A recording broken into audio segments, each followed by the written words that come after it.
Oh.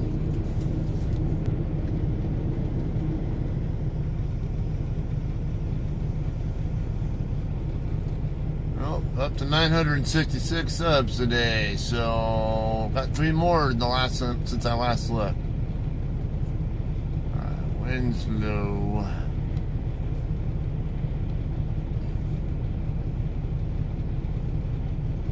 To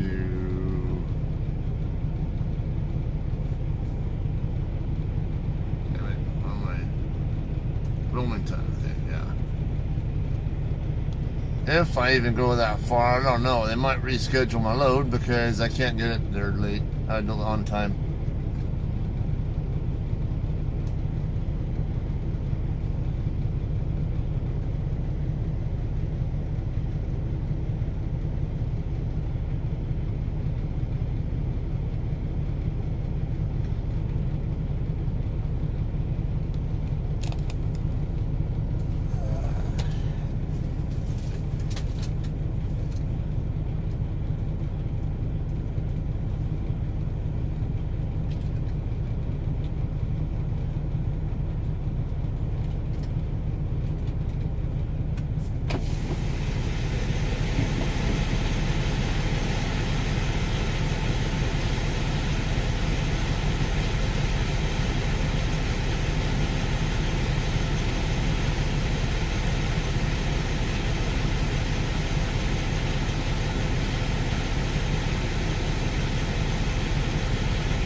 Hey, what's up, Mish?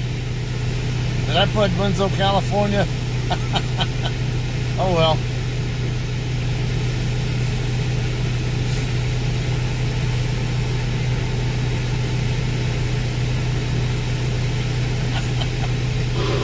My trainer's in the truck right next to me. Yeah, we're delayed here. We had a delay for weather. Actually, road can. Yeah, I'll go ahead and get some def for him here.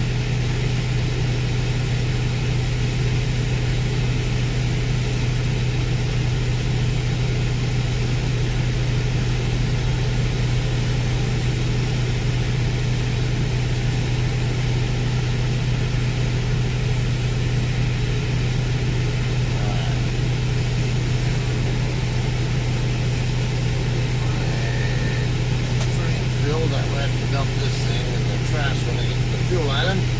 I gotta get fuel on the way out of here, so Because otherwise I'll have to get fuel in California.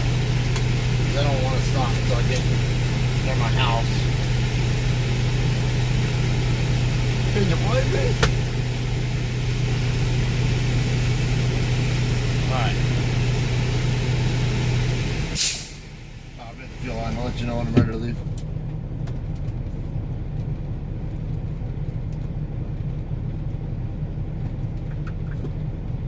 Yeah, I'll be at the fuel line.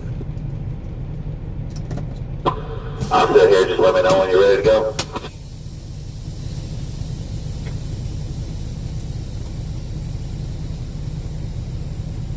Alright, 569 is what I did yesterday.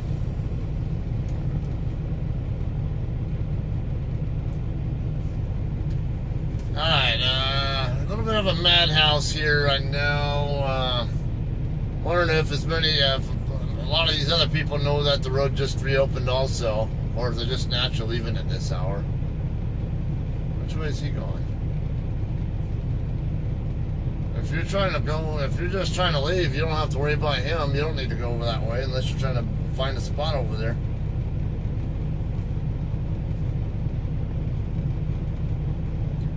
Streamlabs was cock blocking you last 3 days. What happened there?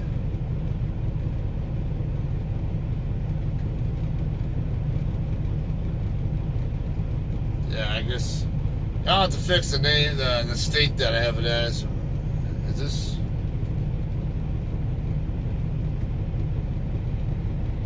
Alright.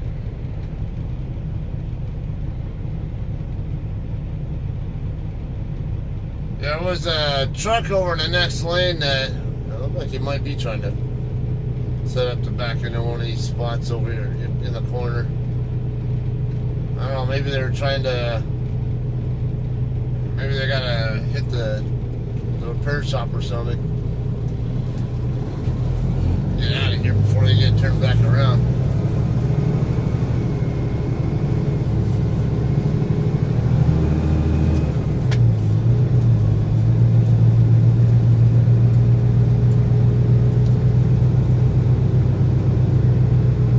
That's weird. I wonder what's maybe causing that. Oh, I mean, the guy finally moved out of the way over there. So over to the left, that row back there, there was a truck that was trying to nose into a spot. I think he might have hit the Stevens truck next to him or something.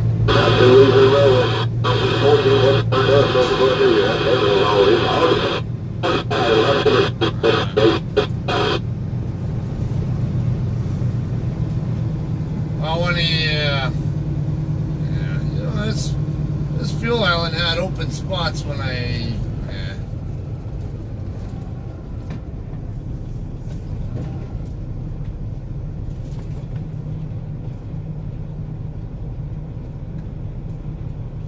damn it.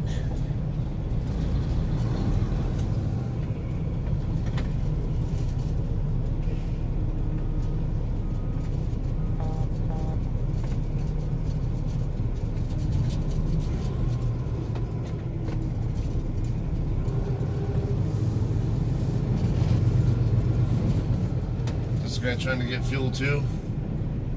Looks like it, because sure as hell doesn't look like he's trying to get out of this, out of here. Yeah, this place can be a bit of a madhouse.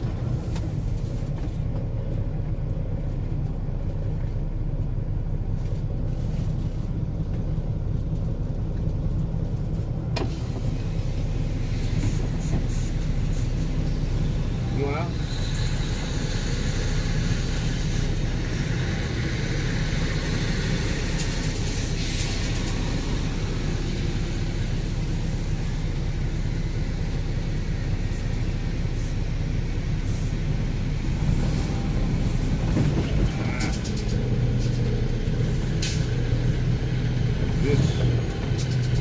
Dude, what the hell are you doing, dumbass?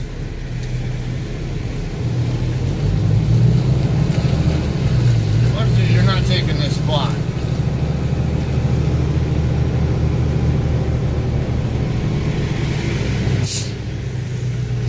Okay, trying to, oh man. Fuck this. You know, this is bullshit.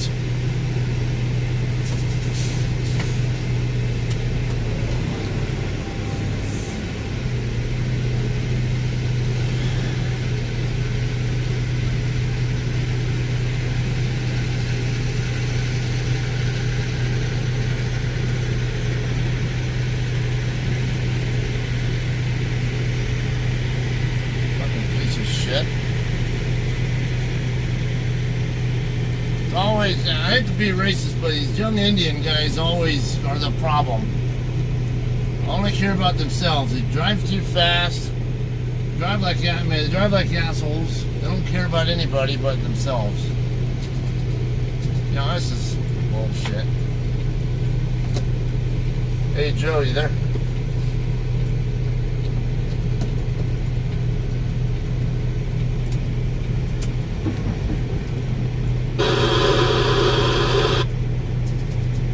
Hurricane Joe, you there?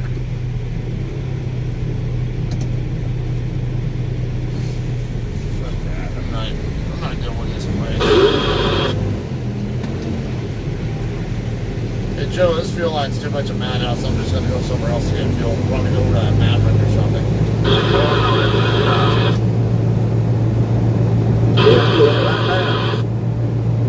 They call them up. Oh, that mine in the back. Got me some of that low spin midget going on.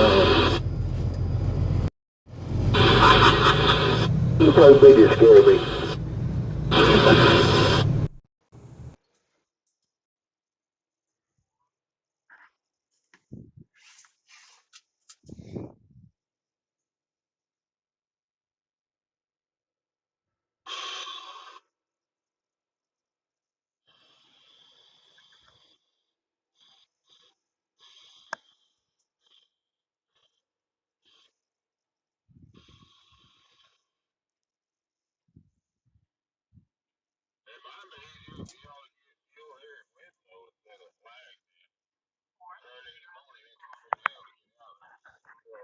It don't matter to me, guys. We go win if we have some. We get all right if we do it, but it's probably better. Okay. It's harder than hell to get out of that little America in the morning. Yeah, it's pretty tough, little real time.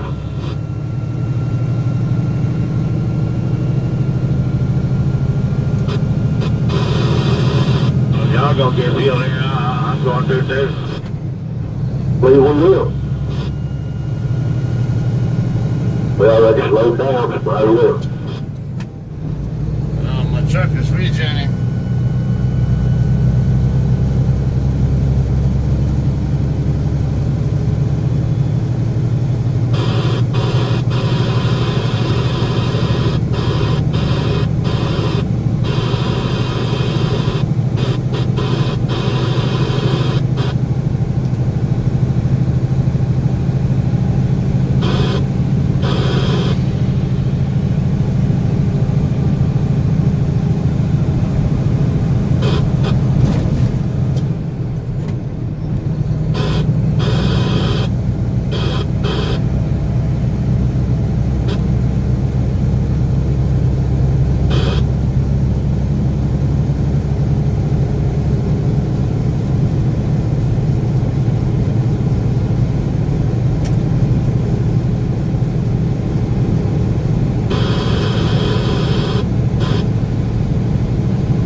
I think these two trucks are just parked there, but yeah, shit don't work.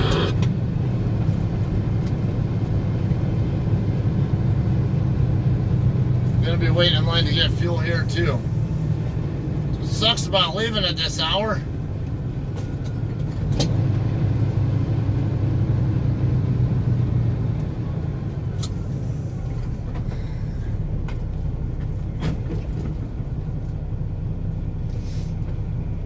Yeah, I'll be going to K-Pac. It's if you take the 710 down from 91, get off at Pacific Coast Highway, Highway 1, and head west. And right after you get across Alameda Street, which is one of the main drags, it's a highway number 2 if I remember right. You turn right. Turn right into a dead end neighborhood over there, and it's over there. That's the JCT over here.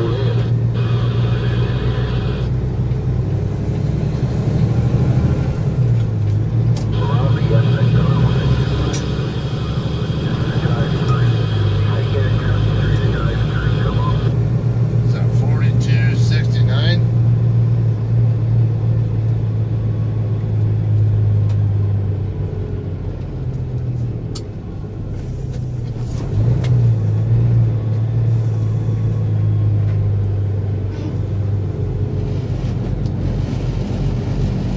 Coming back, driver. Watch out, I hear somebody gonna cut you up. Come on, keep coming back. It's not for you. Keep coming back.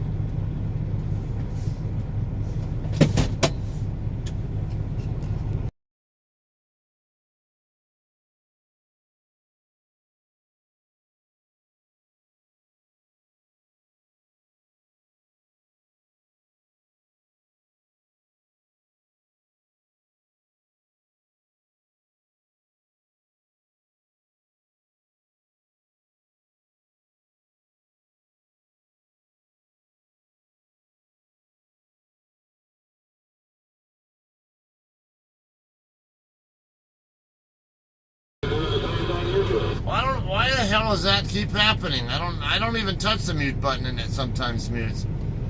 That's another reason I'd be glad to be to get away from Streamlabs once I get to the 1,000. All right. Anyway, yeah, those are at the. When I was walking toward the building to to go use the restroom, brush my teeth, and whatever, there was a truck that in the next row up. No, because the mute button, what I have to do is, well, with me, I have to actually tap the screen, and it brings up the little the menu on the bottom, and then I have to actually tap the mute button down there on the bottom to do it. But when I have to switch tasks for whatever, my buttons, my home, back, and whatever buttons are over here on the right side of the screen. So I don't even know how it's possible to mute it, but it keeps doing that. Turn the fade settings off. Status bar will always be there. Yeah, might as well. Well, yeah. Then again, I like to have it not show most of the time. So I'm just maybe when we get up to 1,000 and I can stream straight through YouTube, maybe I can stop having these problems. Anyway, there was a Stevens truck that was parked, and then on the other side of Stevens, I saw a truck that was trying to. I don't know what if he was even in the truck. It almost looked like he was just parked there. His tractor was past the Stevens cab a little bit, but the trailer was never going to make it, and I didn't see anything obvious on the side of the guy's trailer, but there were a couple little, I guess like clean spots over by where the reefer tank is at. That I was kind of thinking maybe that scraped on Stevens or something, because he was parked there. It looked like. I went inside the building, and when I come back out, now mind you, I went pee, brushed my teeth, went and got a drink, and came back out to my truck. And all that time I was still there inside the building. I come back out, the guy's still parked the same way. So I'm thinking, he probably hit Stevens, I bet you. That or his header board hit the guy on the other side of him. Yet, or never will be Common problem. People try to turn right there in a car. You can't just turn right into the damn spot. You got to do a button hook turn to have any chance. And the lanes there, I don't think are wide enough where you can really do even get it in there with a button hook turn, unless there are two spots open. And you know, when you do try to make these kind of turns, you got not only the tandems on the side you're turning toward, you got to watch out for. The header board, like right now, I'll show you. What do you see there? You see my header board sticking out way past my tractor, right? Okay, so that's exactly the problem. When it's not just the inside of the turn, you also have to watch the outside of the turn, because the header board over there could hit something that's over there as well. So if I'm trying to turn it into a spot that's next to it, like when I pulled through at the TA in Gallup yesterday. Yeah, I had to make sure yeah, just a little bit. I had to watch both my tandems on the side that what should I turn in?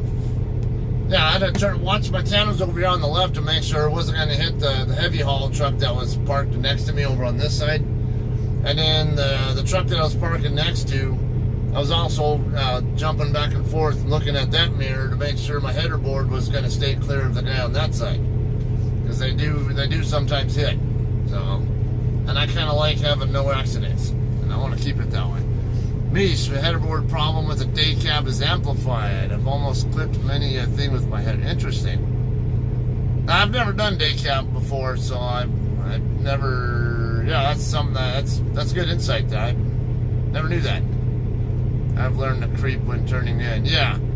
So that's kind of the same thing I'll do. I'll put it in second gear and then just, you know, like you're saying, creep. Now when I'm in second gear, it usually creeps around 3 miles an hour. Usually whatever gear I'm in, take that and add 1, and that's what mile per hour it'll creep at. And so anyway, yeah, I'll creep it, in second gear, and then I'll feather the clutch if I need to lose momentum to make sure. And then I'll just kind of feather it in and out as I feel like I'm okay or need to get a little bit closer to check again or something.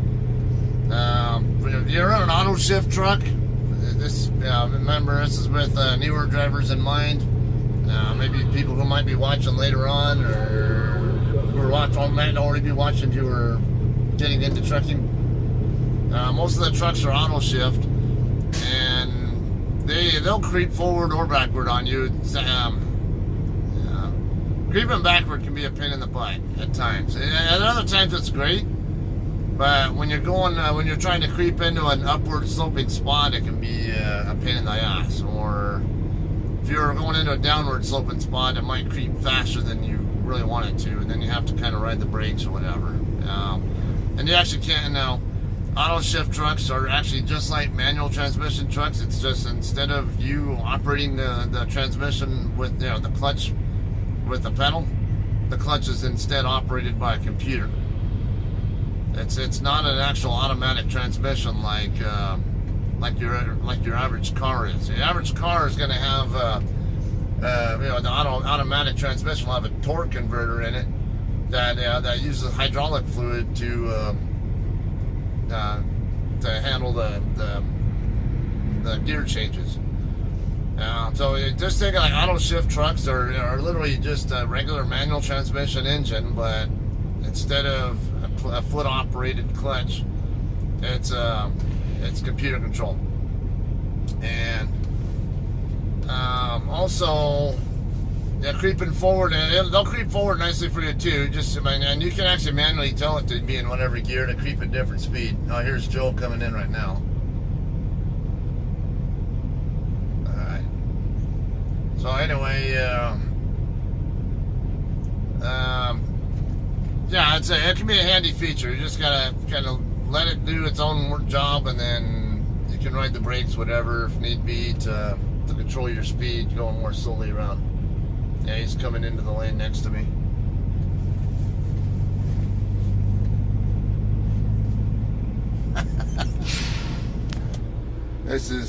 This is Joe. He's my trainer. So when I first started my career,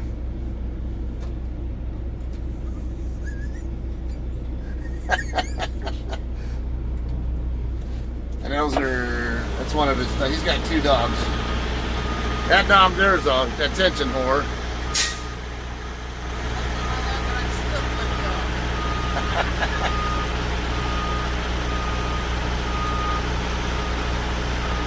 Yeah, nice dogs. They're about a year old. Yeah, he thinks they might be related. Alright. So, anyway, yeah. Yeah, we keep in touch, especially whenever he's going to end up on my route, in the freight lane, where he knows I'm always at. What is this? Oh, I was just trying to figure out what this bus driver thought he was doing.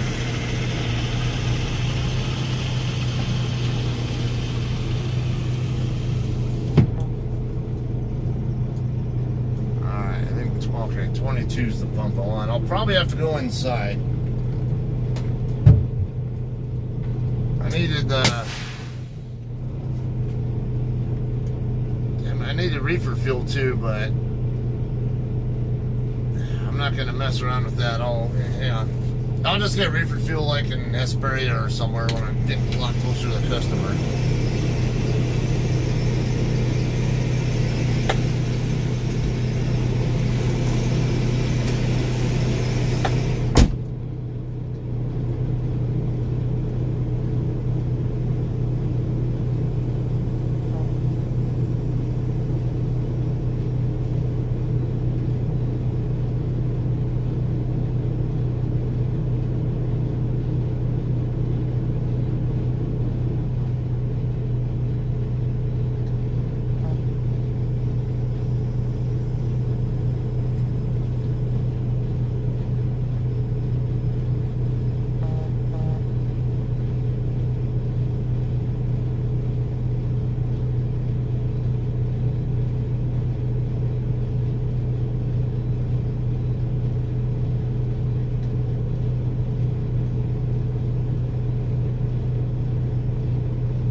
Damn it. Once again, I don't know why the stream gets muted. I'm not doing anything. Weird.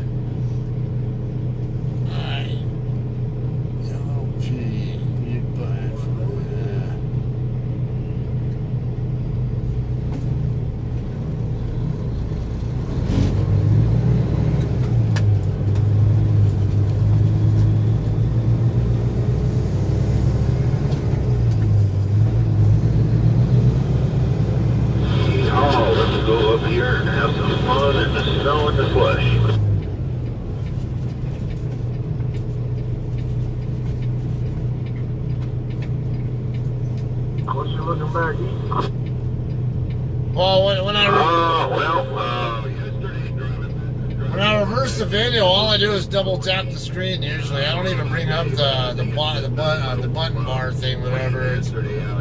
I just double tap the screen to switch camera views. I think sometimes it's causing a mute button to get hit or something.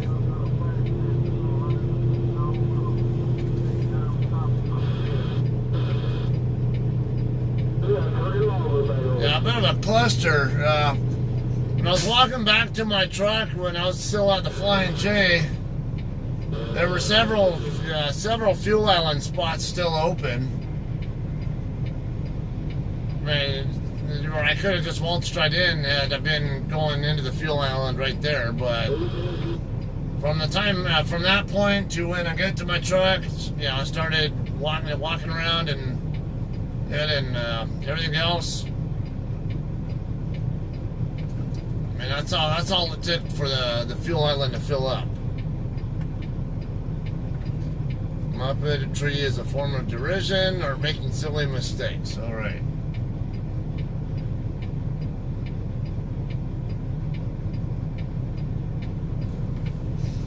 Okay, so the road finally opened up about an hour and a half ago, and because what happened is just west of Williams. They had the freeway closed on the westbound side, exit 161, which is the last exit in Williams before you start working your way to Ash Fork Hill. Yeah, he made the turn.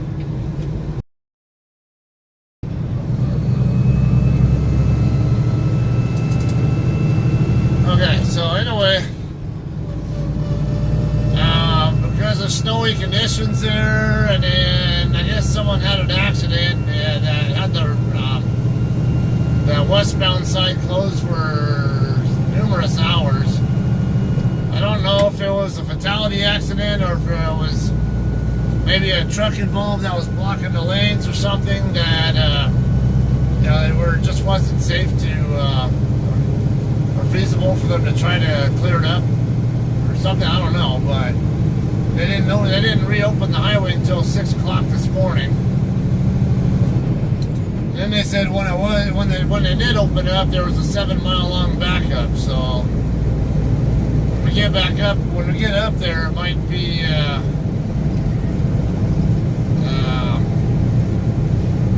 still a traffic delay when I get up there. We'll see though. All right, at least that sounds good.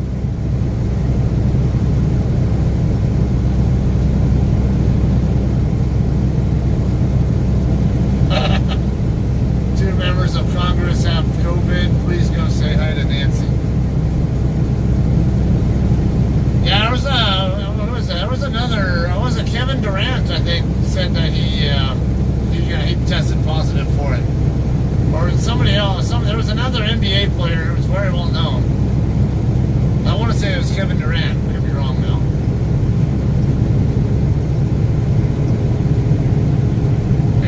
Just be forewarned, I got a bad EGR valve, so I'll probably be able to leak on some of these hills.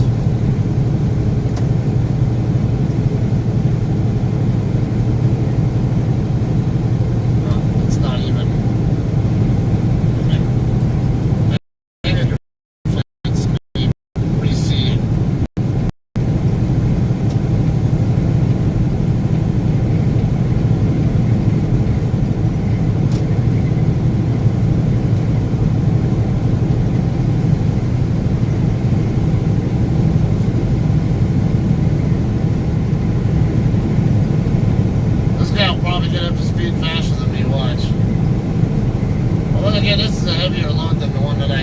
other guy, so it's, I don't know, maybe he's let me over.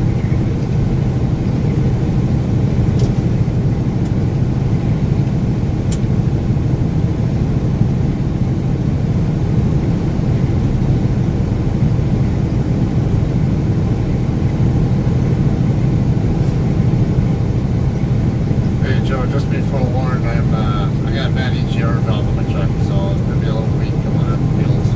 And this load here is heavier than the one that I did the other day. Yeah, I remembered you saying that. That's why I wasn't trying to push you up the hill.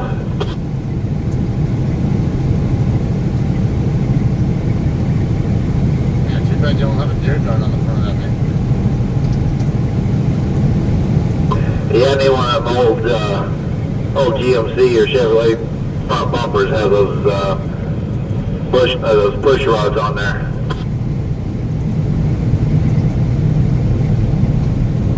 Yeah, they really do come in handy too. I had one time when I was in Oregon last year, and the guy got stuck in the parking lot, the place I was getting fuel at there, and I was able to give a quick little push with my deer guard and get out.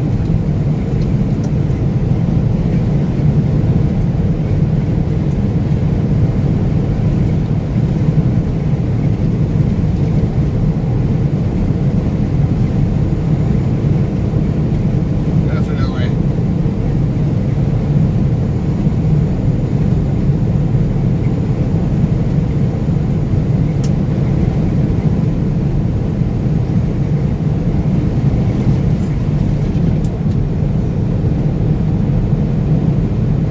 Come on, four-wheelers. Go away.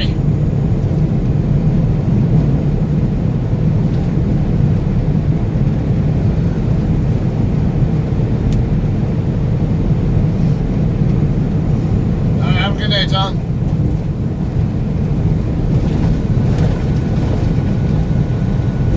249.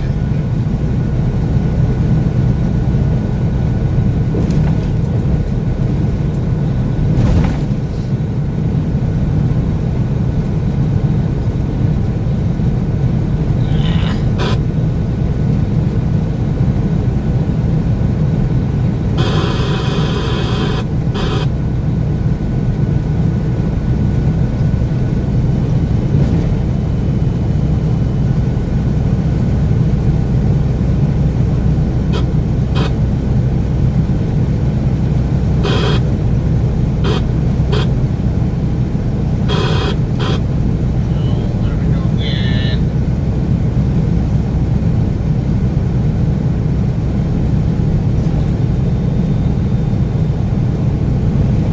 Yeah, it's with this trailer a little over I think 72,000 or so based on what the other guy's weights were.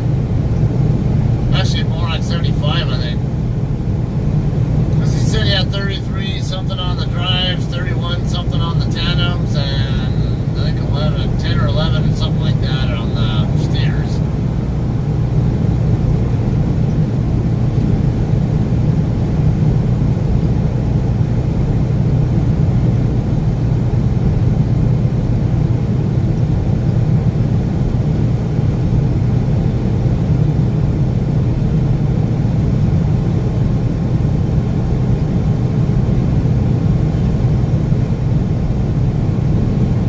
I don't plan to bother scaling this myself because there won't be any open weigh stations to worry about anywhere between here and the customer. Cajon Pascal's southbound side I've never seen open yet since they rebuilt it, and the only other weigh station down there is on the 91 freeway, and I don't even have to go by that station to get where I need to go.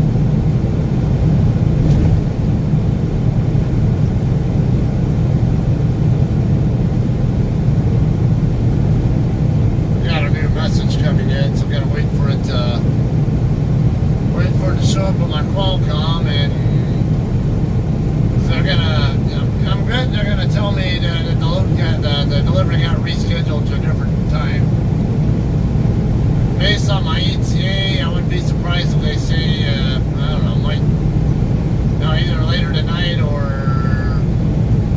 maybe not even till tomorrow.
Showing back up westbound, alright.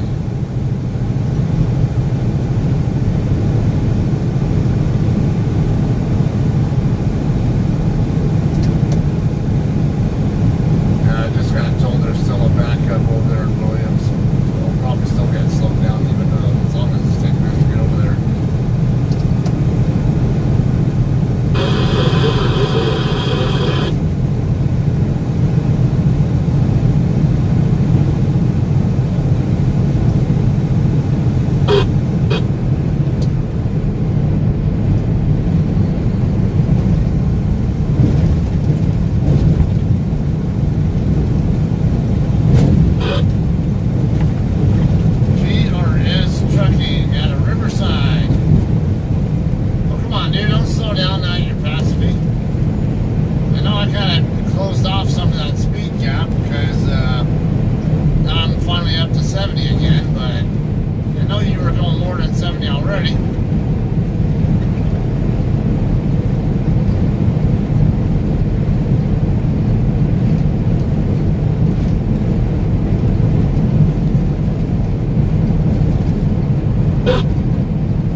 Attention, a new important message has arrived.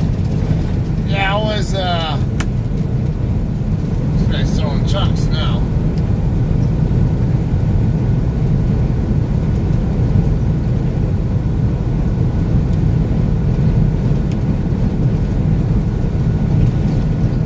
That's how they know it was a 7-mile backup, I bet. Message 114. Important received today at 7:44 a.m. Do you have a good ADA? I put a frickin' ETA on my macro 1.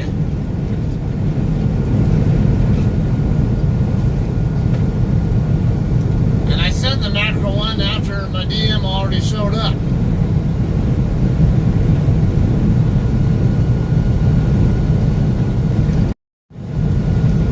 And I gotta call her and ask her why she did not see it on my macro 1.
But the macro one that I sent this morning was sent after 6 a.m. with Mountain Pacific time, whatever.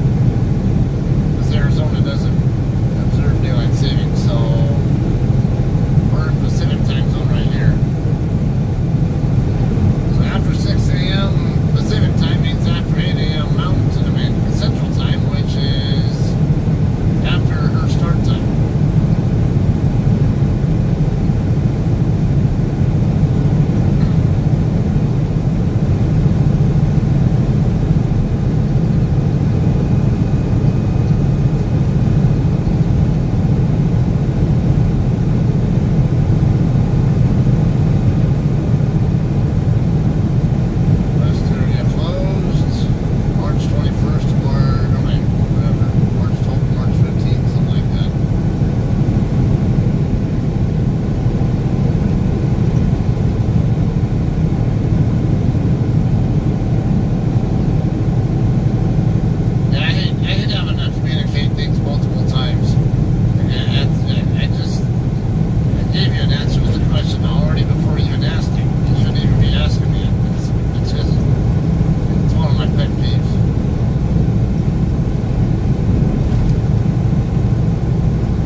showing the mountains off to about the 2 o'clock position. I don't know if it's in the frame now for you guys to see, but yeah, it does look like I came almost all the way down.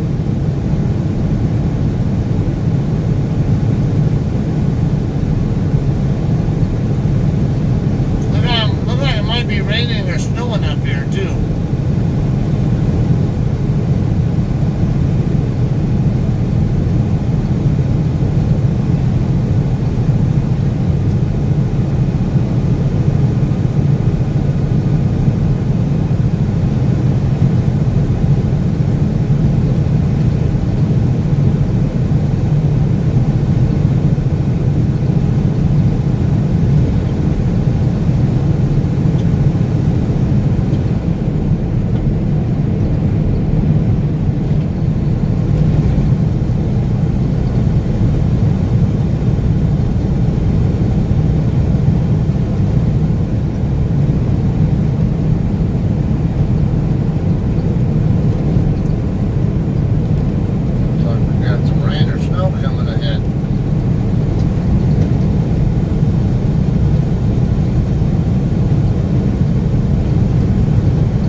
Triangles out. Should have his hood up like that. He should have his triangles out.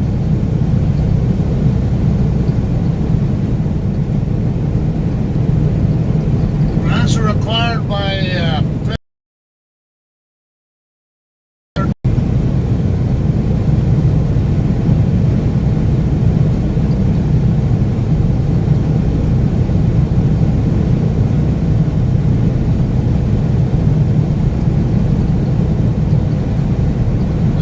starting to look a little wetter now.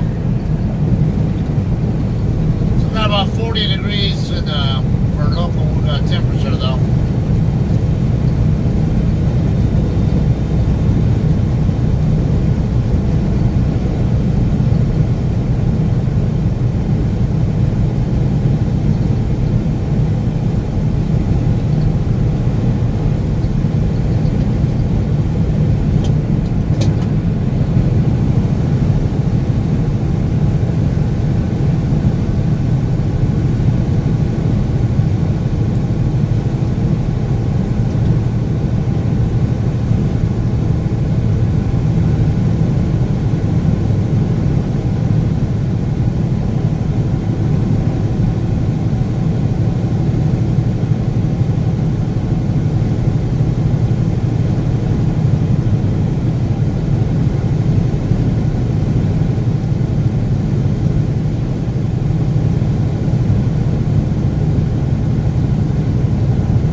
Representative Tulsi Gabbard just dropped out of the Democratic presidential race. If I'm right, she's the one from Hawaii.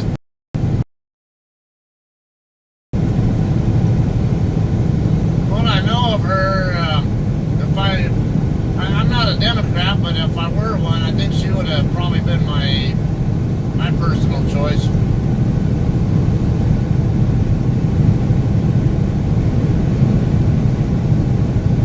From what I've seen more intelligent things said by her, and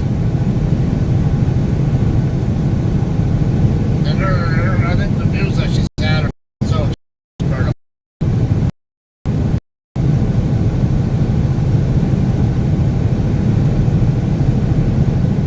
Yeah, I don't really want to get into the whole religion, sex, and politics stuff, but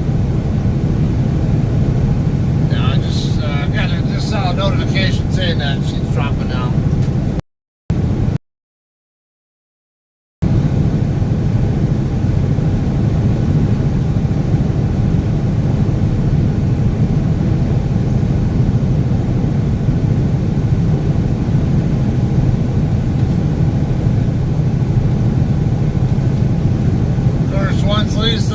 The purple truck's open yet. I've seen a bunch of yellow ones too today, though.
Interest rate to record low of 0.1%.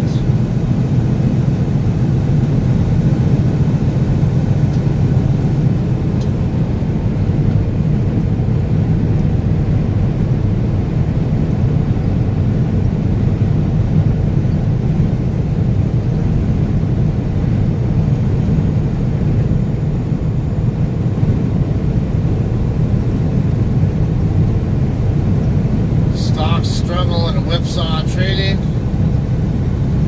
NASDAQ price is 1%. Market weighs coronavirus stimulus. Yeah, I think it's some technical trading stuff going on too that's kind of driving the short term.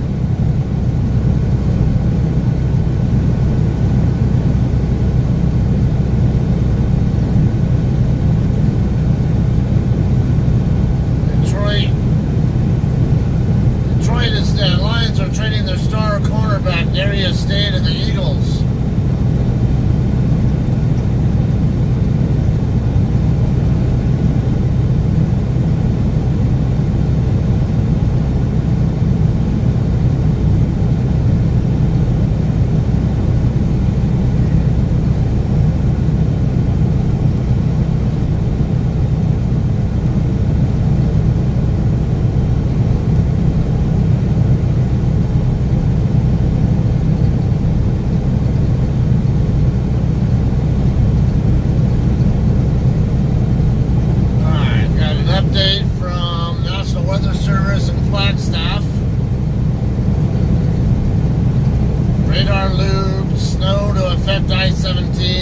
Stoneman Lake exit to Flagstaff and I-40 from Williams to Winona through at least 8:30. Be ready for slick roads and low visibility.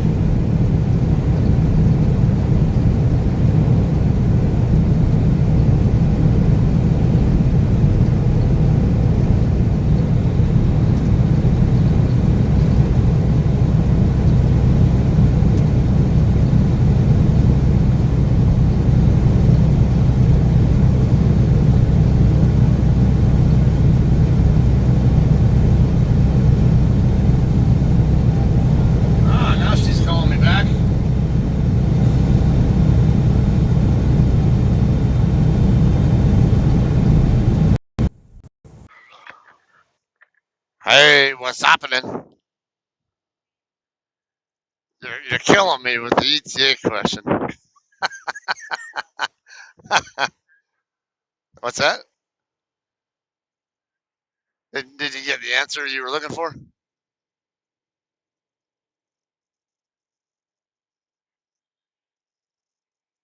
I sent the macro one and included that information in the macro one. And this time I sent it after 6 a.m. my time.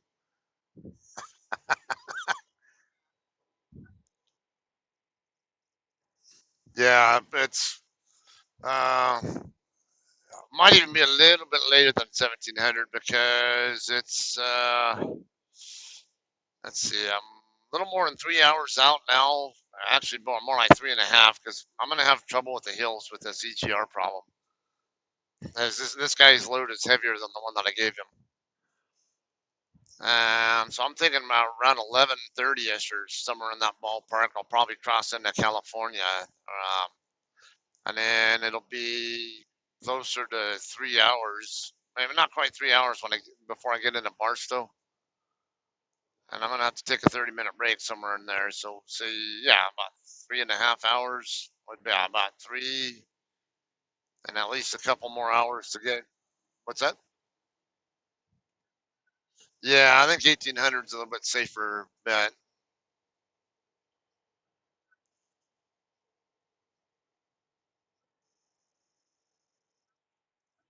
Okay.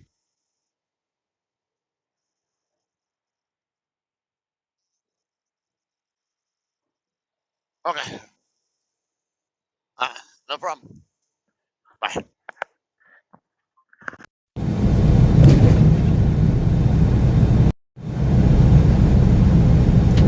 Alright.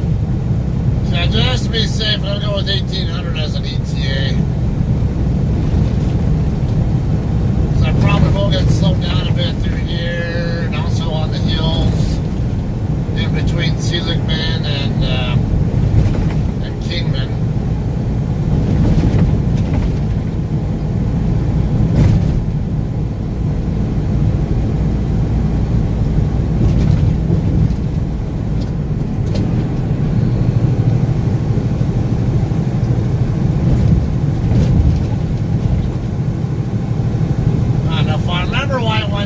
Winona is right over here on the east end of Flagstaff.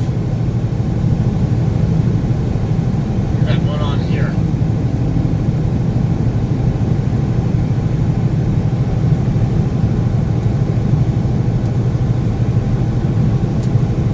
Say ambulance.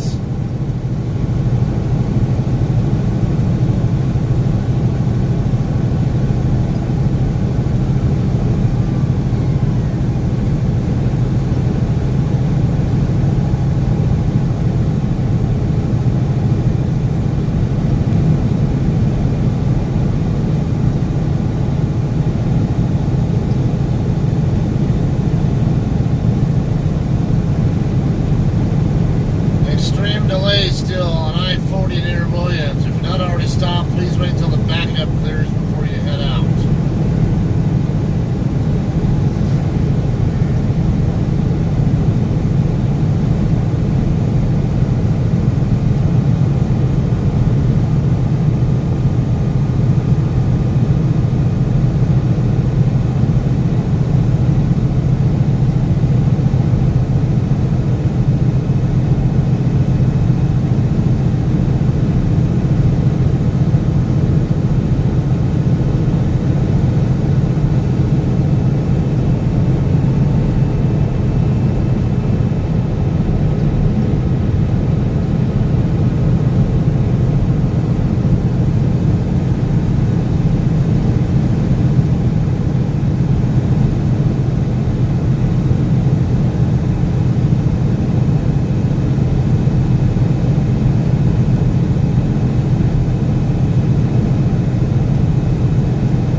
start getting snow.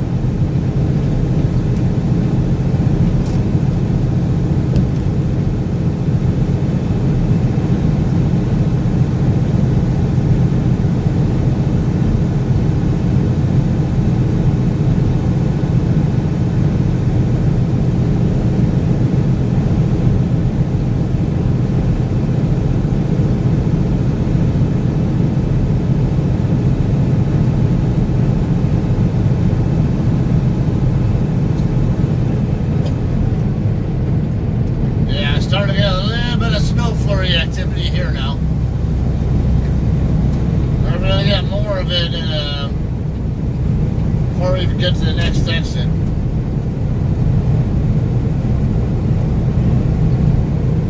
Purple truck coming the other way. Sundew Trucking Service.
stopped uploading, so not getting any good traffic data on the map.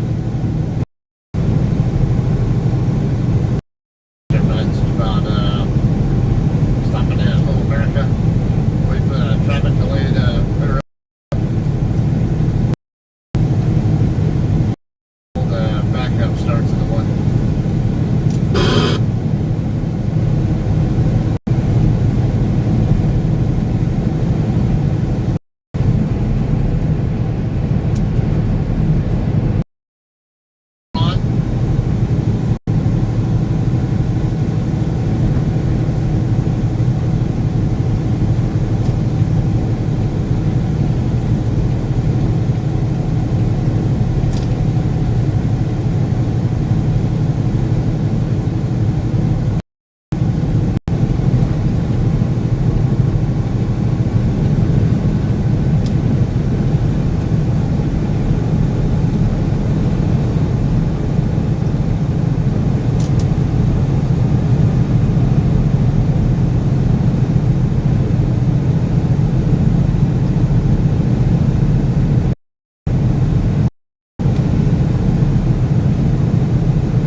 Traffic backup, but when it's in an area where the roads are slick,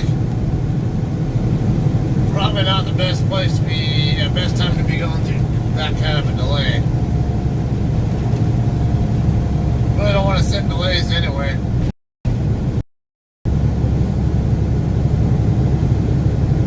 Won't have to burn so much 11-hour clock.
Winslow driving, everything happened at 166. But it's like about a 6 mile, 8 mile pileup.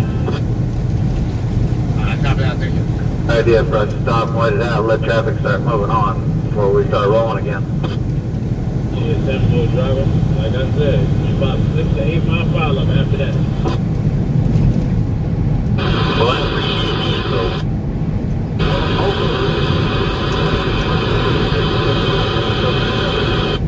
The problem with that is that I also hear that the weather's supposed to continue like this and more snow expected.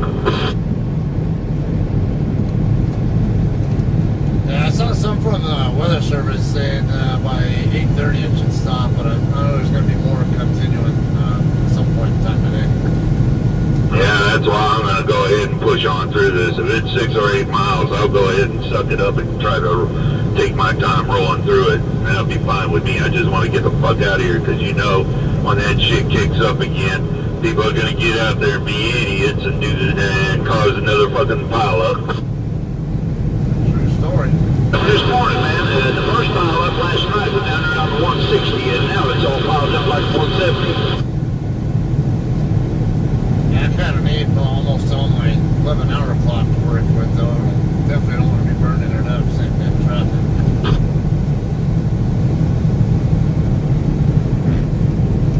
Yeah, last time I looked at it, said the road's open. It's just going to be slow getting through it.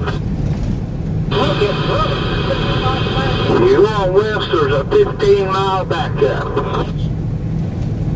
Yeah, DOT reported they opened it back up about 6 o'clock this morning, but yeah, like everyone there on the eastbound side still confirming it's still bad backup. Now, they've had another wreck since then. Yeah, there's another wreck at the 170. Somebody broke down in the right lane. 2 trucks got together trying to go around. One shot one way and one shot the other. They're at the 170. Oh, wonderful. Does that mean the lanes are blocked again, or what? Yes, sir. The lanes are blocked again. Pass your place to sit down. I appreciate the heads up. Oh, that's fucking great. That's because all these bozos want to fly like a bat out of hell instead of fucking slowing it down in this shit. They want to act like this is damn fucking dry roads in the middle of summer. Thank you for that public service announcement. Wow, his panties are wound awful tight, aren't they? Yeah, I guess that sounds like a good idea for us pulling off up here, Scott. Yeah, definitely. I can't go to my load on time anyway because I already got backed up, so I really don't care at this point. And there's a couple places across Middle America to park, but there ain't very many. Yeah, as I was just getting ready to tell them, there are a few places in the lot across the street, but it's filling up pretty quick. Yeah, I see the across the street lot definitely has at least a few spots open.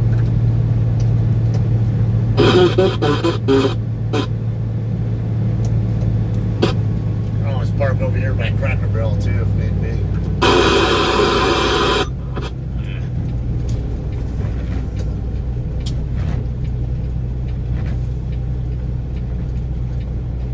Yeah, that's hard for me to, because I've been, I use the Arizona DOT Twitter page. They have a lot of, they do regular updates. You have 6 hours and 16 minutes of remaining drive time. See if I got anything new from them.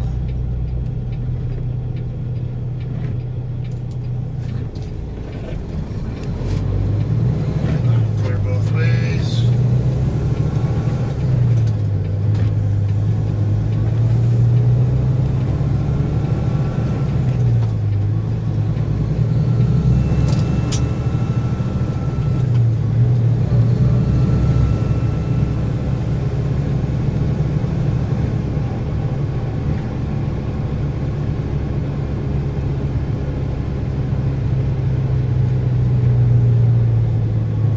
Looks like shit. I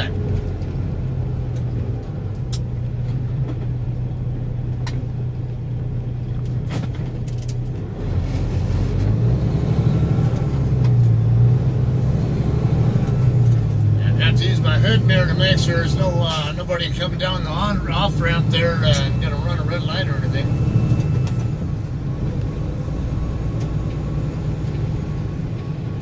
I'm not bent on finding a spot over here in the main line. I don't like the way that center of the parking lot looks. Yeah.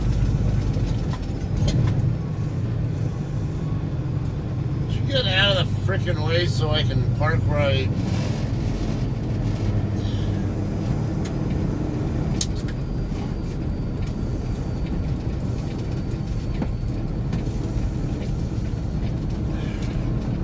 Scott, you gonna back in these two back here next to me, or where are you going? Yeah, I was trying to set up for those spots where there's two of them next to each other, but that freaking guy in the pickup's in the way. You want the two here on the left facing the exit? Yeah, two that are right by each other. I think you're right by. Yeah, I'll grab one, let you come around and grab the other. That pickup just moved. Apparently his phone was more important than being out of the way. This blue-red Hurricane truck, you gonna be backing up right here in this spot, and then John Christner parking next to you? Yeah, Temple. Yeah, I'm in the main truck over here. I want to park next to this skateboard over here. I'm going to let you back up, and then I'm going to swing around if it's okay with you, JCT, and I'm going to back up right here to my left. Yeah, that's fine. You go ahead and set up first if you want.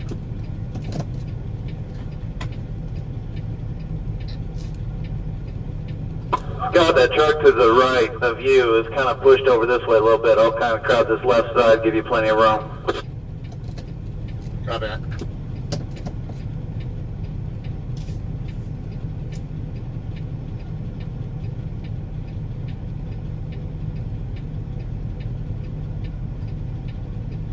Damn, I almost got stuck. I had to go back a little bit to get going here. Damn. Yeah, this lot definitely needs to be plowed bad.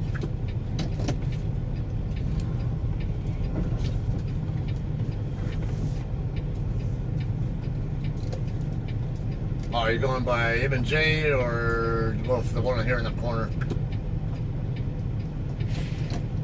Ah, I see where you're going now.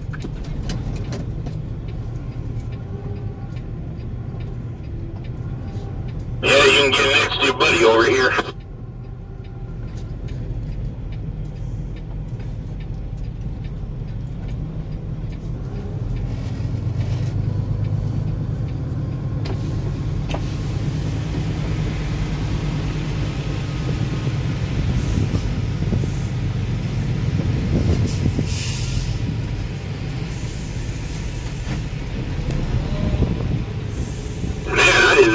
Was out here until I heard you guys talking about it. Yeah, that's a good place to remember. There's a great little steakhouse right over here, too. Yeah, even the food over here across the street at the actual truck stop is good. And you can also park on the street by Cracker Barrel in a pinch.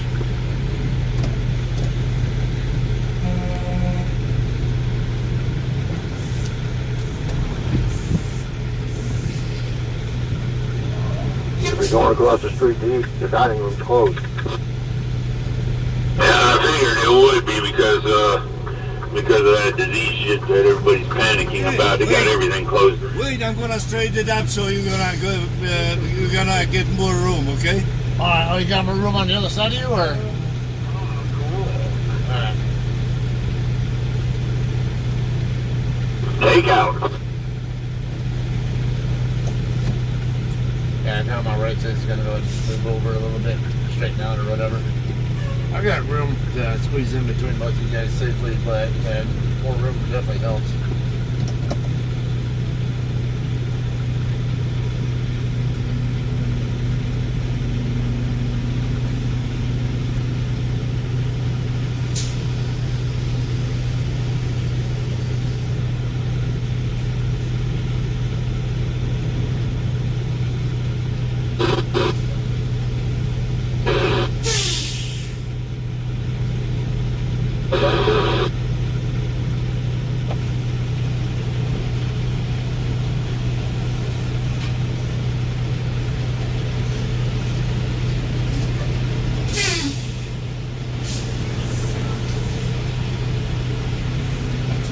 How you doing on space on the other side of you?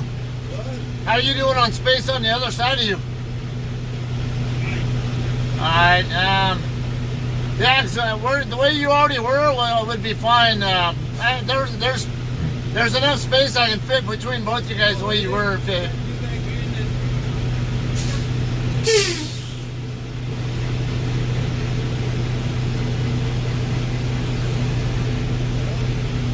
Or better yet, I'll just go to one of the other spots.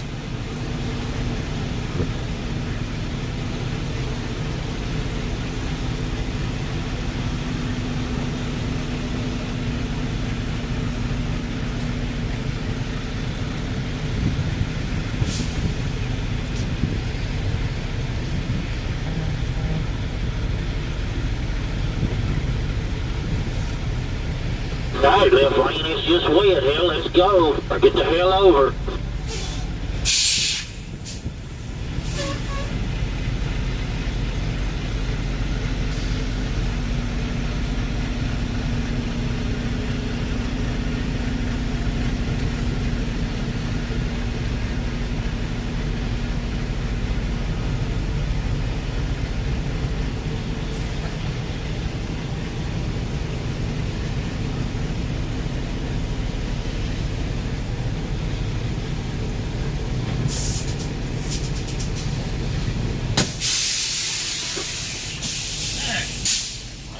Truck rolling forward on his foot and brakes.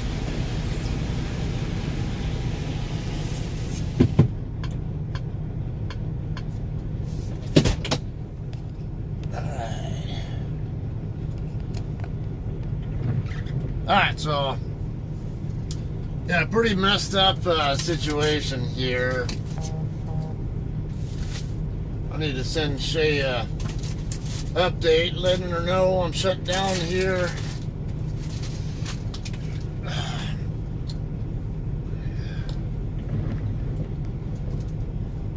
About the dining area here is closed. Is it closed? Can't eat, dine in. They have to do carry out or drive through. Yeah, I gotta show you how close it is over here.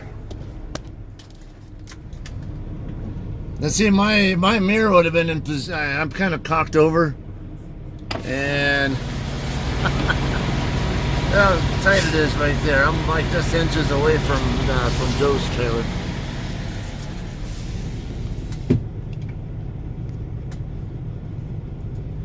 Yeah, and this guy, actually, if you look, his door's far enough forward where he can probably get his door open and get out of his truck when he wants to without any kind of problems. And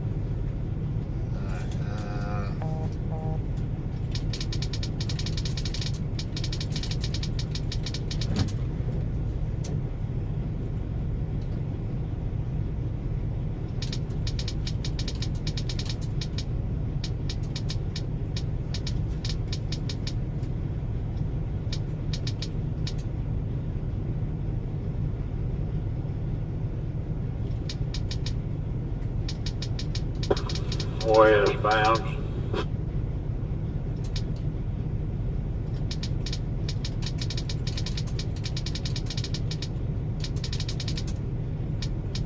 This is a parked westbound. Well, if you're going on westbound about the 177, you're going to come to a stop. You got to back up all the way to the 158. 10-4. And you got about a mile and a half, 2 miles of solid ice. And I had a wreck up there. They got it cleaned up, and people were just going across there in low gear. So it wasn't having to back up none. And people flying up there about the 177. They gonna come to a abrupt stop. 10-4, yeah, you're looking good back the other way.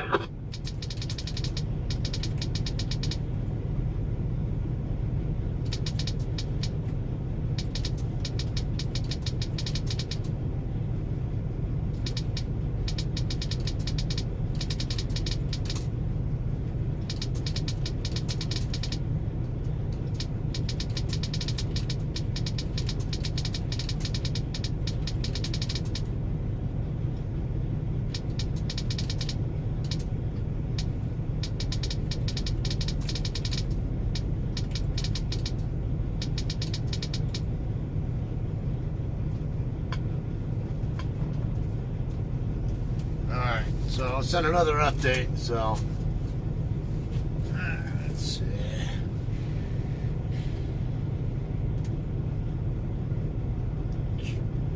Yeah, I think it's just my trailer didn't actually.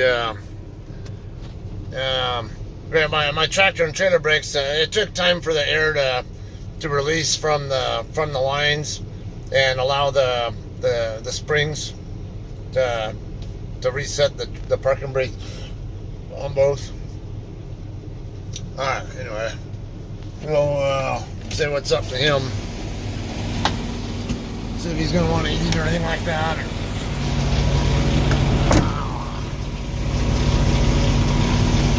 Foot hurts.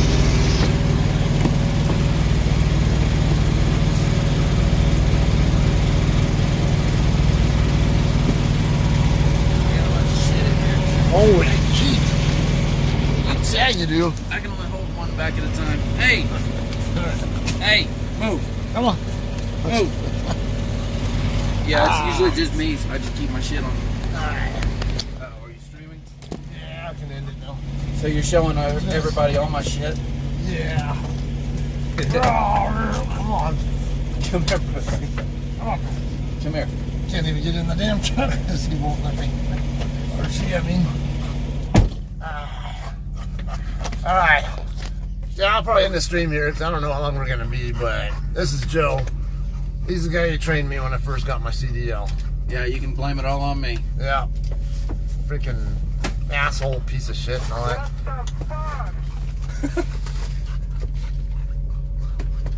And I have entertainment on the truck. Yeah. Have the puppies always playing. What a mess though, but anyway, that's in a nutshell. Yeah, Joe's from the Oklahoma City area. Saying you've been driving for how long? 22, 23 since years now? 96, so That's this November will be 24 years. Cool. And then you did, I know you've done. Hi, Dora. Oh, hey there. Yeah, I got, you did, I remember you did Hot Shot, also drove I've done for, oil field, I've done tanker, I've done flatbed, I've done more oil field, done dry, I've done reefer, It's quite a bit. done oversize. Alright, then for anybody, if you're interested in, of course, he drives for Hurricane. They're based in Siloam Springs, Oklahoma. Is Oklahoma or Arkansas? It's West Siloam Springs, Oklahoma. Okay, yeah, because it's right by the Arkansas border off US 412. Where's it cross into Arkansas? Right at Siloam Springs. Okay, that's what I thought. Yeah, so part of Siloam Springs is in Oklahoma and part is in Yes. Arkansas. Okay. Alright, good to know. Alright, so, yeah, now, he drives for Hurricane. I mean, and it's always good to let people know what kind of freight lanes people run, too, because, I mean, the people might be more interested in the freight lanes that he runs than what I run, or vice versa. So, my experience with you, knowing you're always running either between Oklahoma and California or between Oklahoma and New York and New Jersey. Yeah, right? our main route is from Southern California across 40 to Oklahoma, and then 44 and 70 through St. Louis to Columbus, and then up through through Akron and across 80 into New York City area. Yeah, and then a lot of New Jersey loads too. And oh yeah, a lot up in the northeast area. now, how often do you said you went up to Montana not too long ago? Yeah, one of our main accounts is with Shaver Foods, and they do a lot of prison loads. So that one, that's about the only load we got that takes us off our main route. And I've gone to Florida, I've gone to Washington and Montana and Oregon with that. I've been down, into South Carolina, North Carolina area with it.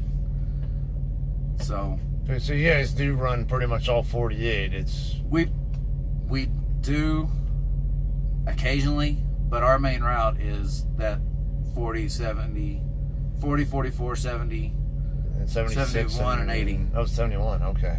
71 up to 76 and 76 across to 80. trying to remember now. 71. I think you pick up in Columbus. Yeah, and then that goes up to goes up to Cincinnati, or goes up to Cleveland. Oh, yeah. But we cut off there at 76 and go over through Akron and that way. Okay, now he was telling me about. Now a lot of people don't like the New York area too much. And he does do a lot of loads to the New York area, and he does a lot of multi-stop loads. But he was telling me last night that they actually make extra money on the. How does that work again? That you get more pay the more the drops you have. Yeah, they pay us more every drop, and so I've actually had loads with it's only 600 miles total, but I've had a total of 13 drops on it. And that'll pay me as much as going all the way across the country. Okay, now he was telling me it was like a 3-day long, you can cover the 600 miles on a single shift, and then, and they're all within a certain distance of each other. No, I don't have the green 389 anymore. I'm in a 579, but this one I've got now, it's baby blue, white, and red. My youngest daughter picked the colors. So, Jamie, do you know Joe or something? Might remember from your earlier ones when I had my earlier truck. Alright, has Caden got any show trucks he's working on, Joe? Yes, he's got one. He's kind of put it off for a little while. It's that green 579, but he's extended the frame out to, I want to say 350-inch wheelbase. I mean, it's ridiculously long. Oh, you're not helping my ankle out right now. Oh, come here. Sorry. That's all good. And he started putting on some 379 or 389s. He's got 5 or 6 now that he's done. Not really like show truck, but he's putting them up there so that they, he's got some 370 or 389s still running. Okay, Dactyl 65. Her name is Tara. She said just called up there, I think, to the cafeteria there at the truck stop. You can order food from the deli. You just have to pick it up from the counter. No dine-in available. Okay. Yeah, they got good food. I think this is the same company that owns the Little America in Little America, Wyoming. I think so. Right? But this just has a little deli in there. Yeah. They do burgers and hot dogs and stuff like that. Not a full. I mean, they do breakfast, but not a full menu like a full restaurant. But yeah, it's pretty good. It is good food. I'll attest to that. If we want a steakhouse, there's a steakhouse right there that's really good. Yeah, it's where's that? Over by where because there's a shop right there, and then it's just on the other side of over here. All right. Okay, does he still got? I already answered that one. Still got the green 389. No. Okay, does Caden still have his? Yes, he's got. Like I said, he's got several of them. He's got green, yellow, blue, a red one. He's got 2 more back in the back. He's still working on, but he has, I think, 5 of them running right now. Yeah. Now. Yeah, it's one of the cool things with Hurricane is all the trucks are like a bunch of different colors, it seems. They're usually all two-tone and almost like no 2 trucks are the same, right? No, the drivers get to pick the colors too. They have, when you first start with them, they put you in whatever's available. And then after a certain time, they let you pick whatever colors you want. And I originally was in a blue and orange. Yeah. Basically Denver Broncos colors. Yeah, I was going to say, that's what you told me. And my wife and daughter both want to start riding with me on occasion. So I told them I wanted to get one of these double bunks instead of a single bunk. And so I went back with the original colors my daughter picked, which this is about as close as I can get. She wanted peach and white to be the main colors with the baby blue as the accent. But this one came up, so I grabbed it so I could go ahead and get in it and get it broke in before I started taking them with me. Yeah, I forgot that your other truck only had one bunk until you mentioned that. Yeah. Yeah, with me and my wife and daughter all riding together. So Me and my wife would sleep on the bed, and we'd have to make a pallet down here on the floor for... So how's that work then? They do like certain number, like half the trucks have one bunk, half have two or something? Well, most of the new ones are getting the ultra lofts, the double bunks. Okay. And you got a shitload more space between the bottom and top bunk. Oh, yeah. Plus, it looks like you might have a full-size mattress. No, it's still twin XL. Oh, that's, yeah.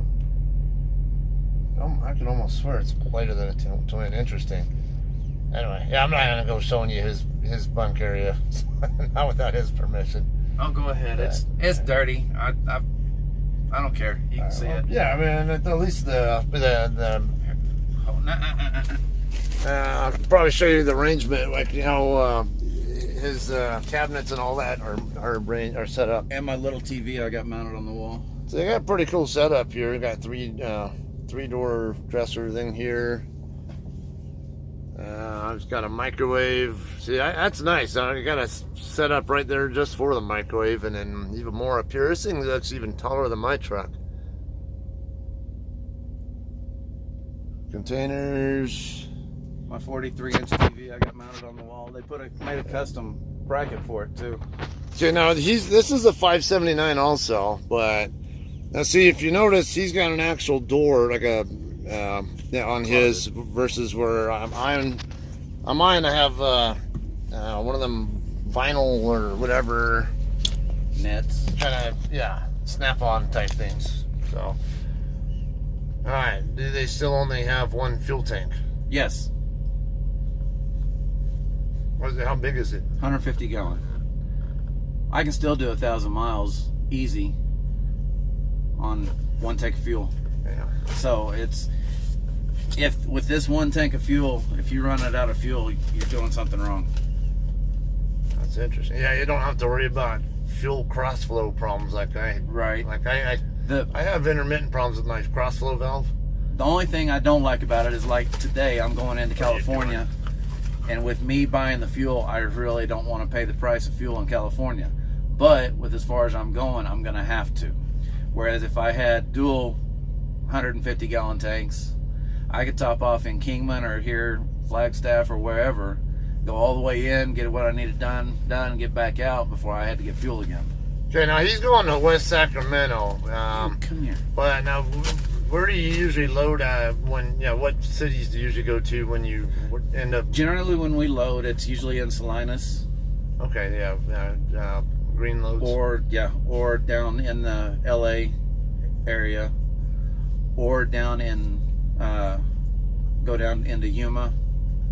Oh, okay, yeah, pretty much the same stuff we sometimes do. Pretty much just follow where the produce comes out of. Okay, so you don't tend to do any reloads right there in the Sacramento, San Joaquin Valley area. I've picked up one just north of Sacramento.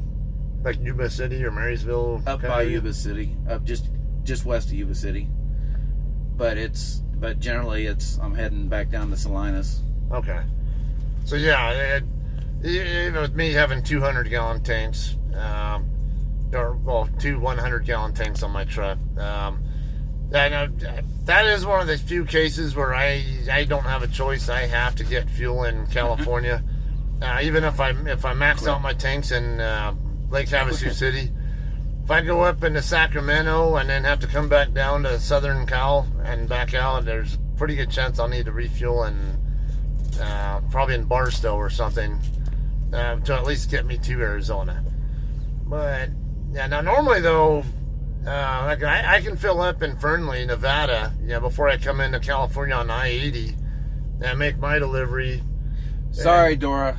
I'm from Oklahoma. We pronounce things however the hell we want. Yeah, we pronounce it Salinas, but that's all right. I'm from and take the S off. You can go to Kansas. You're in Salina. There you go. So that's what I'm used to. Sorry. And then there's also the one in Utah. I think isn't that also Salina, or what's that one on I-70 in Utah? I think they pronounce that Salina too. Yeah. Yeah, I remember my first load ever with him. It was a 3-dropper we picked up in what was it? Did they call it Riverside or Colton? In Riverside, yes. Okay. Sorry, I'm getting kisses Yeah, from the dog. in fact, Matt Mosley, he and I were talking. You guys, those of you guys who watch me know Matt Mosley. I don't know if he's watching right now, but he had a pickup that was supposed to pick up at the same place he and I picked up when my very first load ever with him on his truck. And that went up. That had 3 drops. I think the first one was a Safeway DC in Denver. Yeah. And then we had Arapahoe County Jail, and then the ICE Detention Center. Yeah, and then also had North Platte, the Walmart DC. Yep. Then I think right after that we had to rescue that team truck's load that was out of hours. Remember? Yeah, and then that was a ordeal. Yeah. Yeah, because we were supposed to go like 50 miles east over to not to Lexington though. What's that other? Well, we were in North Platte, and they were supposed to meet us there, and we ended up driving 150 miles, 200 miles, almost to go to where they were, because they didn't realize they were out of hours. Yeah, I think it was like 100-ish because it was before we got to Grand Island, I think, and. Yeah, it sounds. Yeah, that pilot that's over there, we ended up stopping at. Move. Yeah. No. So, yeah, that was my first ever load experience, and this was in early March 2016, and I remember that. And of course, they freak you out about driving on icy roads, and then my first time ever driving this truck, I'm the one driving while we're going on to I-70 in Utah, and I can't remember, we ended up switching out, but. Yeah, I realized I'm freaking out on I don't want to go over bridges or anything because I'm having these nightmares that I'm gonna lose control as soon as I go over a bridge, and everything went all right. I just was careful. Hey. Sorry, the dogs are wanting to be the center of attention. Yeah, the real awakening for me was watching him drive. I think a week or so later in Wyoming, and I'm like. These roads look like this, and you and everybody out here is driving like 50, 55 miles an hour. Holy shit. So that is what the typical experiences with somebody fresh out of CDL school. So, but now it's,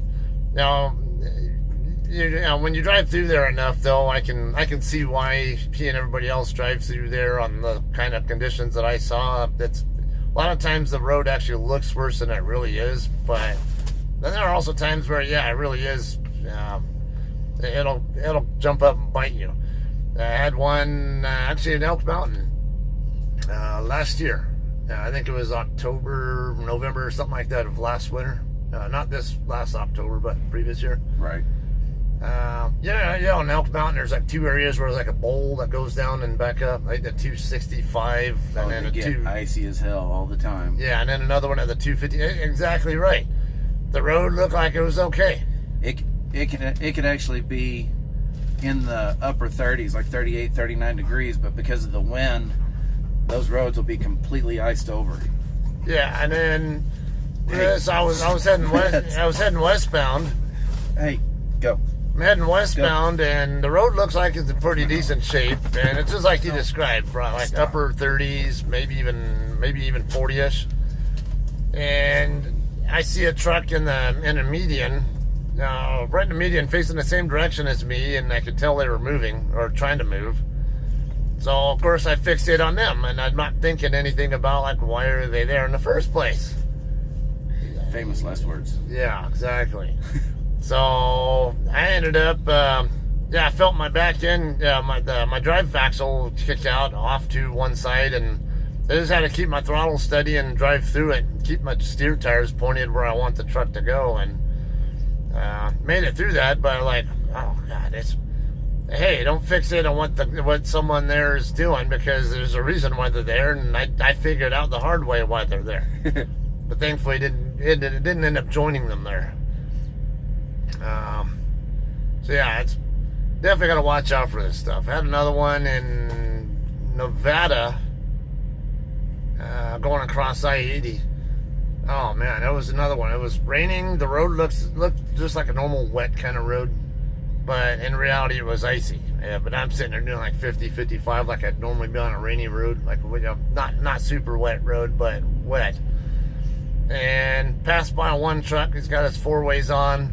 I think he's on the right shoulder, but in reality, as I get further up and over the little hill that he was already over, I found out he was in the right lane. Okay, I was thinking, well, maybe this guy just has a problem. I get up and about another mile up the road, there's another truck doing the same exact thing. I'm like, whoa, we got a problem here. So the first truck, I can see him like in derate mode or something. You can kind of excuse that, but see 2 trucks doing the same thing in that same area, like, hey, there's something they're noticing I'm not. I need to figure it out. So yeah, I figured out pretty fast. They were worried about slick conditions, and I backed in. So I got down about 30, whatever, and just you can kind of play around just very gently with the steering, just to feel how spongy the steering response feels or whatever. You know, just get down to low speed before you do this kind of thing. Just that way you can kind of test how slick it really is. And the best thing is never make any fast movements. Yes. If you need to go somewhere, expect to, like what I used to tell you in bad conditions, is if you need to change lanes, don't move your steering wheel. Move it so lightly you can't even, it doesn't even look like you're moving it. Just think about moving over hard enough that you'll move over. And just go that easy. And just take 5 times longer than you normally would to move over. Absolutely. Now, a lot of you guys watching are not even truck drivers and never will be, but what he's saying there is absolutely extremely useful and important. Goes for cars and pickups, anything. Yeah. I mean, you talk to us, we'll sometimes be out here and see a whole bunch of cars sliding off the road, and you won't see a single truck off the road. That happened when I was a trainer myself on the Walmart fleet. Going up to Utah, the 100 to 105 mile marker on I-15. Yeah.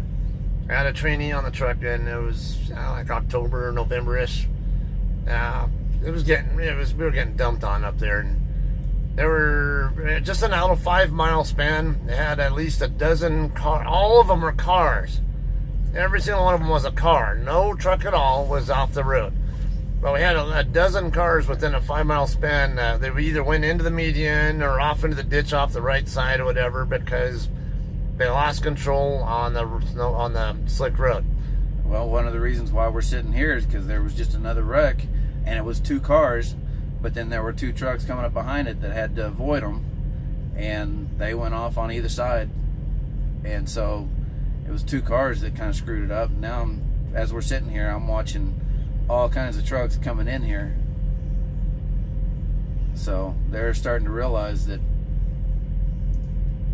they're going to be starting to shut down, so they're not sitting in that backup, at least the ones that have the radios on. Yeah, exactly. You know what's interesting is there are actually a pretty good number of spots open here. Yeah, but everybody's going on that other side. Yeah. So we got 3 spots in a row right there. There's another one right here between this the step deck and the dry van right there. Another one between this step deck and looks like another dry van over there. And I know there's more too. So pretty decent number of spots open here at the moment, but I'm surprised, you know, like I'm saying, because there's not many places you can get to between here and where the traffic delay starts. Got Belmont, the pilot there, and that'll probably fill up fast. It was probably already full. Yeah, and he's looking up the traffic conditions right now on the map. All right.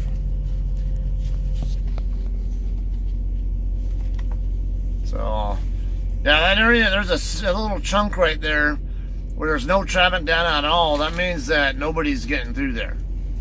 So it's definitely not good, and that's actually before you even get into Williams. And then, you know, of course, the dark red means they're like basically at a standstill or moving extremely slowly. So yeah, definitely a good reason why we stopped here. And I got I got to be careful personally with my 11-hour clock. If there's any possibility they might want me to go ahead and show up whenever I can whenever I can get there in Wilmington. Get on bed. Then I don't want to be stuck in that and have my 11-hour clock running down and causing me to not be able to reach there. So that's one of the good reasons to stop. He's on his way up to Sacramento. He's going to have to stop for a 10-hour break at some point in time anyway. I think that's like 800 plus miles if I remember right. We both started in Winslow. It was 255 miles. There. Put another 160 from Arizona to, the California line to Barstow. What's that? That's 415. Another, I'll just say 130. 764 miles to where I'm going. From right here? Yep. Oh, okay. Yeah, now he's got a faster truck. You can do 75, I think, right? I can do 70 on this one. They didn't set it up. I decided to screw it. I'm not going to mess with it. Oh, okay. I could have them turn up 75, but I tend to get myself in trouble going through a few areas where it's not 75 speed limit. I was kind of eyeballing your microphone setup here because I do need a different way to hang mine. I just have it on these. Usually these have been stretched out by my grandson, but usually it pulls up to about right there. Oh, okay. And that way I can just pull it in and it's not swinging extremely wide. Nice looking aftermarket one here. A-static Palmyra. Probably one of the best microphones you can get. Yeah, truck stop or at a CB shop? Either. Oh, okay. Alright. I got the metal braided because I had a puppy on the truck that liked to get a hold of the rubber one, and I went through five microphones in about a month and a half. And so it was the same price to replace the whole thing as it was just to replace the cord. Wow. So I have 4 of these down underneath the bunk. Oh, and your radio, the cord hooks up in the back or side or something? On the side. Weird. Yeah, because this is a lot bigger radio than the little Cobra 29 I had. Okay. It's about I got that in Connex. about 98. So I've had that radio for 22 years. Okay, now Joe, if I remember right, is a ham operator too. So I was. Or I was. So I haven't updated my license. So yeah, if you have a ham license, you're allowed to run. If I understand right, you're allowed to run these at higher power than. Not only that, but I was Navy Marine Corps Mars, which meant I could get on military and police band. Yeah. Now legally. Now Mars, what he's talking about there is a mutual aid radio system. Military affiliate radio service. Okay, yeah. Now, this was back before satellite phones and all that crap, to when I could actually. I was transmitting communications between military personnel, either afloat or overseas, back to family members here. Or if family members had an emergency, they went through us to get it to them quicker. Because I started this back in the early 80s, and by the mid 80s we were using what was called Packet, which was what became the internet. So no. That's my little chatterbox back there. Alright, Jamie's asking, will it melt the ice off the antenna? No, I don't have. With my old radio, yes it would. This one, not so much. This one I've just got set at about 60 watts, so it's not extremely high power. My old radio I used to have an old Yaesu base station ham radio, and on low power I was pushing 200 watts. On high power I was pushing 500 watts, and I literally could melt that. It'd heat up the antenna enough that it would actually melt the ice off. Yeah, probably don't want to be touching the antenna either when you're doing No, you really don't. That was something they taught us when I was an aircraft mechanic too. When they were transmitting on the VHF and UHF radios, wasn't a problem, but HF radios, if they were using them at all, we had to either stay inside the aircraft or stay away from the aircraft, and even outside a certain range of wherever whatever the antennas were. Ziggy, you are absolutely right. Those two will keep. Sometimes if it's not extremely cold, I don't even have to have the bunk heater on. They'll keep the bed nice and warm. Kind of sucks when I get out of bed though, because I lose the heaters. I have to kick it on.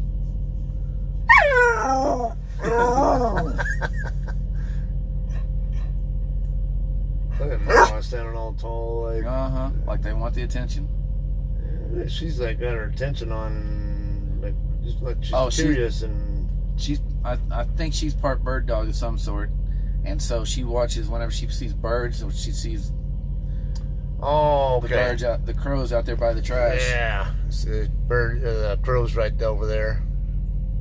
She sees birds or other dogs, it catches her attention pretty easily, and she stays focused on it. There's the third one. Oh, there were about 10 of them over there a while ago. Yeah, I think one of them drug the bag of trash a girl just threw in there a little bit ago out and tore it open, and they were all going through it. Yeah, crows always, I'm gonna tell you, crows always fascinate me because they're super intelligent birds. Plus an alarm clock for you, yes. too. My old, I haven't taught these two that yet, but an older puppy I had, I taught her anytime my alarm went off, it was time to play. And so that way, if I reached up and turned my alarm off, I don't accidentally fall back asleep. That with her, when my alarm went off, she'd jump up on me, start licking my face, grabbing my hand, and it was time to play. I don't want to do that with two of them because I can hold on to one, the other one will start playing, and I end up, singing a soprano if I'm not careful. Yeah, don't want to have that kind of problem. Sure, his wife doesn't want him to have that kind of problem either. Hell, we got 4 daughters. We don't need any more. I don't think she'd be happy with it. Having more daughters or pretending like you have more daughters. Now we have a 4-year-old grandson we're raising. Yeah. All right. I think that's enough. I don't know, chit chat, I guess. I don't know how long we're going to be here. I got to keep monitoring the AZ dot and other the traffic condition stuff. I need to see what my DM wrote back with, because I do see that she sent me something back. I got 17 seconds ago. Major traffic shifts scheduled for 45 minutes ago. That's the same one we saw earlier. Yeah. Okay. Yeah, and every hour or so they've been sending updates, so keep our eyes out for that, and maybe keep watching the Google traffic data. I just don't think we're really going to get any further than this, to be honest with you, though. Wouldn't be surprised if I end up the rest of my day here. So, see how it goes. I know my wife, if she's still on here, not going to be happy to hear that, because if I can at least get out of here in some kind of time, I might be able to make it home. My little escape artist here. Nice.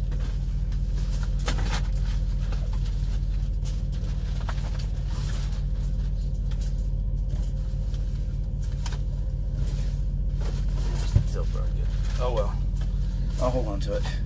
I was gonna say almost like if it was just a little bit shorter, you could fit it underneath the armrests of the seats. Oh, I could do this. Oh, there you go. All right. Yeah, and I can tell Bootsy's gonna get a little more talkative here in a second. So, all right.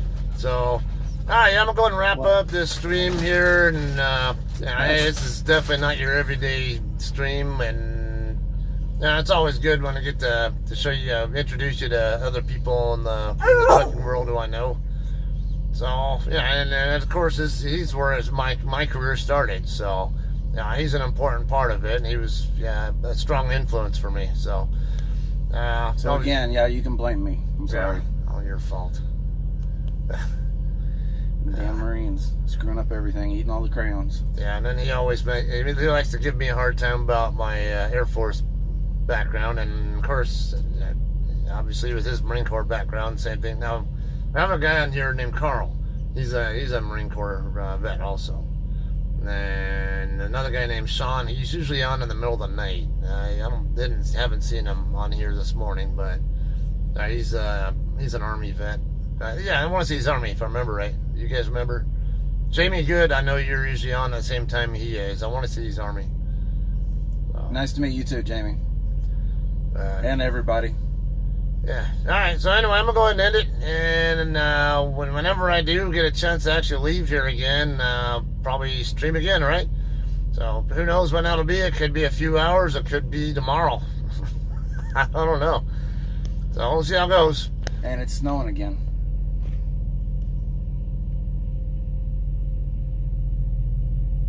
Yeah, look like the lighter flurry looking kind of stuff. Yeah. All right. So yeah, and this is I think supposed to go on for 2 days. Some crap like that. So where the hell's my record and stop button? Weird. Right down there in the middle. Normally right there is supposed to be where I can stop my recording, and Well, it doesn't want you to stop. apparently not. Perfect for doing donuts out there. Yes, I agree. It's I'd have some fun there. Just Get a truck up to about 30 mile an hour and start making a left-hand turn and pop the trailer brakes. Oh man, you can freak out some people. I'm not gonna do it with. I used to drive for Schneider, and up in Green Bay they have a skid pad, and what it is, it's Teflon coated, and they put a thin layer of water on top of it. I mean, it's just like being on ice, and they'll take you out there. They have a truck specifically built so that it won't go far enough to jackknife, and so that if you do screw up, it's not going to jackknife. It also has big wheels set up on like pontoons out the side of the trailer. Not going to have a wreck, but they have instructors that'll actually take you out there and tell you get up to a certain speed, start into a curve, and then jam on the brake just for a second, just enough to get you to start spinning, just so you can physically actually be in a skid, be in a controlled environment, but also learn what to do and how to react and kind of have a better understanding of what to do. And that's where I learned on stuff like this, in a truck anyway. That's interesting. Yeah, no, since you mentioned that, I have heard that Schneider does have like a simulator that you can do also. They got that after I quit them, so I haven't ever dealt with it, but they do have the simulator where you can actually, and it's a full, at the time, from what I understood, it was a full, I think a 10-speed transmission. You had to run it through the gears. You had to actually double clutch it and everything. Nice. Yeah, that's good. That's good training there, I think. And to kind of summarize what he was just saying there with that Teflon thing, whatever. Yeah, the maneuver that he was talking about is what you call a double momentum shift. They teach that in CDL schools. Doesn't matter if you're in a truck or a car. A double momentum shift on a slick road is going to put you out of control, or it very well can. And when you're in a truck, it's worse, because a double momentum shift not only can make you jackknife, it can also make you roll over. So a lot of places we go, if you roll over, you end up on a long hill and you end up rolling a long ways. Yeah, so that's why a lot of times for us, we say if something happens in front of you, the common thing is just stay in your lane. If you have to plow into them, so be it. If it's someone else's mess, you just try to do what you can to lessen the impact as much as possible. Exactly. In situations like that, that's when they tell you to have that extra follow distance, so that if something happens in front of you, you do have enough time to get slowed down enough to where you're not going to add to it. All right, Jim. I was gonna say, I've had plenty of experiences where I just quit. I want to say a lapse of judgment, but more of a lapse of paying attention to what's going on. Realize I'm a little too close, and I start backing off, and all of a sudden something happens. Yeah, kind of like me in Elk Mountain. Yeah, and I start realizing, and that's when I look at it and be like, oh God, I shouldn't have been up that close. And little things like that get you later on to snap back into paying attention to what's going on. Yeah, Trust me, I've had that pucker factor many times. yeah. I had the pucker factor just a couple of weeks ago over in San Antonio. You know, that area where 10 and 35 run together. Oh, Jesus. Worst. Anybody ever ask me what the worst place to drive in America is? They'll ask me if it's New York or LA. I tell them neither. Here's the difference. The worst part is I-35 between Waco and southern side of San Antonio. The reason for it is in New York or LA, I can be just as rude as them. But on I-35 in that stretch of Texas, I can't temporarily turn stupid like them. There's a big difference. Okay, now you're missing one part there. That my experience driving with him, I'm going to disagree with him slightly on this. I can tell you from first-hand experience, the place he freaking hates driving around is Memphis. I think it was Memphis or Nashville. It's Nashville. It was just the simple case of even going into there, no matter what the traffic conditions are, It's just messed up. He's got like zero patience with that city. Like kind of like me when I'm going through El Paso or a couple other places like El Paso. I freaking hate driving through. Traffic's usually not too bad, but problem is the stupid rules. Hey, we're not allowed to be in the left lane, but it's okay for us to drive the speed limit. No, we can't do a speed limit because some knuckleheads in the middle lane not doing the speed limit, and there's no way for us to pass them on the right because there's traffic over there. Well, the thing about going through Nashville is you're on a 3-lane highway, and the center one will split, and two of them will split off like this. And when you come back together, 2 lanes come back together to make 4 lanes.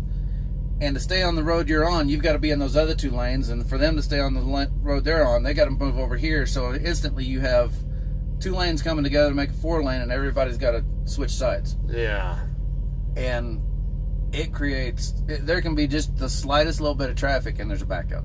That kind of reminds me of downtown LA where I-5 and I-10 run together. It's a very short distance. Yes, and that's very similar. Yeah, when you're going westbound on I-10 and you get into where I-5 is at right there by in East LA, downtown LA area, whatever, you kind of have to cross over the I-5 lanes to get, so you can exit to stay on I-10. And San Antonio, I-10 and I-35. Oh my God! Yeah, you have to exit. There's a JCT right over there. Yeah, if you're staying on I-35, it's fairly easy. Just stay on the lower levels and you stay in those lanes, and it'll keep you all the way through. But if you stay on I-10, you gotta switch lanes and get up to the top, switch back over, and then it exits, and you got to get back over, and then there's the exit to stay on I-10. Exactly, and that's where I keep getting messed up because I remember him telling me when I was on his truck that basically, both in Austin and San Antonio, I think one of the good practices is stay on the upper side. And as long as you're staying on 35, it's okay. But to try applying that same logic on I-10, I'm like, oh shit, I just missed my exit to stay on. You have to actually exit. For some of those that aren't familiar with that area, they actually have a 4-lane highway, and then it splits and it goes at just an upper and a lower level. Your upper level is more like express lanes. It has no exits. The lower level is where all the exits are. And in heavy rain, those lower levels flood because it just kind of keeps going up and down, up and over one road, come back, and you have an exit and go back up over. And every time you drop down, it's lower than the ground level, and they end up flooding. And so, but yeah, that's what they decided would be a brilliant thing to do to get traffic through there, and it just screws it up even worse because it causes a backup when everybody gets to the other end, and all of a sudden the right lane ends, so everybody wants over. It's just too many idiots in too small an area. Yeah, and then for me, because I was coming westbound when I picked up that load in Seguin not long ago, and I had to exit to stay on I-10, or basically where it merges onto I-35, if I remember right. And there's a yield sign there, So you have to yield to traffic that's already on the other side, but there's a wall over there. It's hard to see the traffic that's coming back there. Even when I'm looking over my shoulder, looking over there while I'm in the curve, I couldn't tell. It looked like it was clear, but when I get to the yield sign, now I'm like, oh crap, now I got a traffic conflict situation here because there's somebody there I didn't see earlier. And so, and the road was wet. I kind of accelerated a little bit. Now, the turn and acceleration, okay, something I didn't fully explain earlier. When I mentioned the double momentum shift, double momentum shift is when you change both your speed and your direction at the same time, to put it in a nutshell. So whether you're speeding up or slowing down, if you do that at the same time you are hitting it in a left or right turn, you put yourself at greater risk of losing control or in a truck rolling over. Easy way to explain that, it's like in an 18-wheeler. You got the truck and the trailer. If you start to turn, that trailer still wants to push forward. So if you start turning and start slowing down, that trailer's going to keep wanting to push forward. And that's, in a truck, that's what can really screw you up quick. Yeah. Make you roll pretty easily doing that. Another way it was described to me is if you're a mechanic at all and you work with like torque wrenches or something. Now with torque, when you apply it, let's just say you have a smaller torque wrench or something, or even just a ratchet. Yeah, maybe it's only like a 12-inch long handle on it.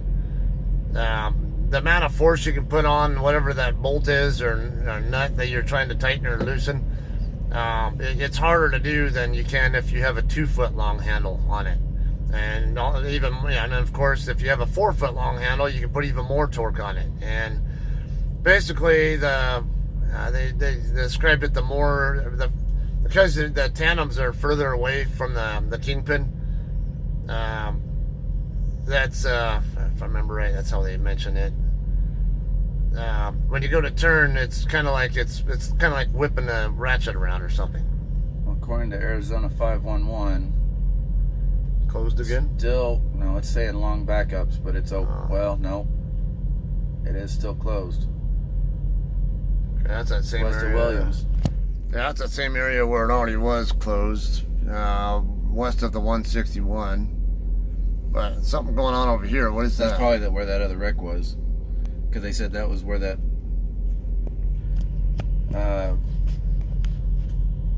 Let's see. That says delays due to earlier crash.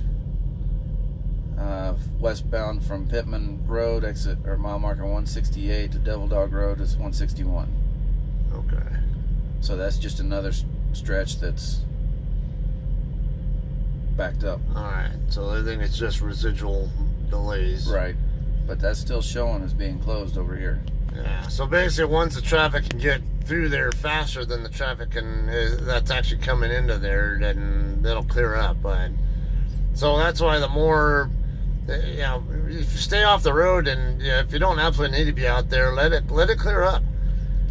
Less traffic out there means there's less traffic coming in. That's and adding to the problem. Not to mention, just to be on the selfish side, I don't want to waste my drive time that I have available sitting in traffic. Yep, exactly. So if I sit here for 2 hours, I still have a full 11-hour day I can drive. Whereas if I pull up to that and I waste 2 hours in that, now I've only got a 9-hour day I can drive.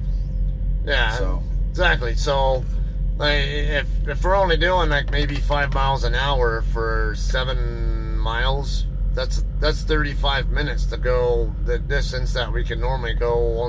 We could do it in 7 minutes or less. So you're burning at least a half an hour on your 11-hour clock that you don't really need to burn. Yeah, James, that's what we've been seeing since last night. The wreck at the 161 milepost was at about 5 o'clock Pacific time yesterday evening. And it didn't open up again until, 7 o'clock this morning? 6 o'clock, yeah. And so we got on the road and we didn't make it 25 miles, and we got reports of another wreck. And so we started looking at it, and sure enough, there was another freaking wreck up there where 2 cars, what we was talking about earlier, where the 2 cars decided to go ice skating, and the two trucks, I had to avoid them. Okay, and he talked earlier too. This is the importance of having a freaking radio in your truck. Yes. Because if you don't do your weather and trip planning before you get on the road, because we knew there was going to be a delay, 7 mile or so delay, even when we got rolling. But we kind of figured, well, maybe it'll kind of clear up some as we get closer. But CB chatter and then more Arizona DOT updates were confirming, no, it's not going away at all. And it actually, just before we got here, I think right when we got around the Winona area, just east of here, CB chatter was telling us, oh, it's even worse. It's all the way back to Belmont. And that's how we knew about the accident that he was just talking about. And they're still saying about an 18-mile backup just from the original wreck still. 4139. That guy didn't look familiar to me. Alright, yeah, there's a JCT truck coming. Yeah, he just came into the lot. Well, he came across from the other way. Yeah, I remember watching him come in over there, and he kind of stopped originally over there by where Sierra England's at. I think he's going to try to park in that spot that's right up there up front. Oh, if he's going to go off in the... What the... Yeah, I was going to say, don't put your truck in that freaking pile of snow. There's a curb there anyway. Yeah, I think that's what he just hit. So come back. He could come over here a little further and get his tandems more. He could have swung a little wider here too. But anyway. Right? Because now I can see that curb down there that he's hitting.